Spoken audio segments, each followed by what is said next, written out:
दोस्तों अगर आपका अकाउंट एनपीए हो जाए तो आपको कौन सी गलती है नहीं करना है, और एनपीए का मतलब क्या होता है। दोस्तों जब कोई भी आदमी लोन डिफॉल्ट किए हुए 1 या 2 महीना होता है तो उसको बस कॉल और मैसेज करके बार बार परेशान किया जाता है कि जल्दी से जल्दी लोन का पेमेंट कर दीजिए।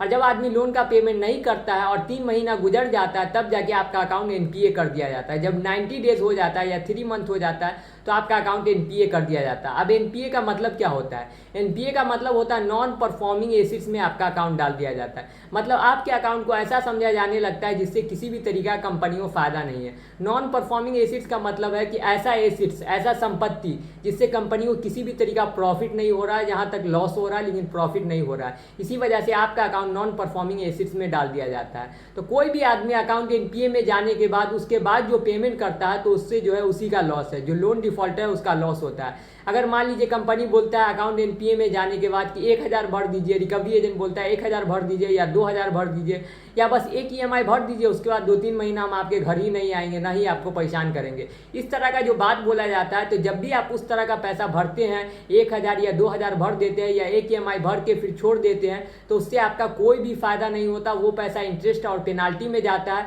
और जो आपका बकाया अमाउंट है, आउटस्टैंडिंग अमाउंट है, उससे माइनस नहीं होता है वो पैसा, और वो पैसा इंटरेस्ट और पेनाल्टी में चला जाता है और आपका किसी भी तरीका फायदा नहीं होता है। तो अगर आपका अकाउंट एनपीए हो गया है तो आपको किसी भी तरीका पैसा अभी नहीं भरना है। अगर पैसा देना है तो पूरा पैसा पेमेंट करके लोन को डायरेक्ट क्लोज कर लीजिए, या नहीं तो सेटलमेंट कर लीजिए। लेकिन अगर आप 1,000 या 2,000 भरते रहिए रिकवरी एजेंट से बचने के लिए, तो आपका वो पूरा पैसा वेस्ट होगा, इंटरेस्ट और पेनाल्टी में जाएगा, लेकिन आपके आउटस्टैंडिंग अमाउंट में से माइनस नहीं होगा। तो दोस्तों आपको ये वीडियो अच्छा लगा तो मेरा चैनल सब्सक्राइब कर लीजिए और नोटिफिकेशन ऑन कर लीजिए। तो बाय दोस्तों।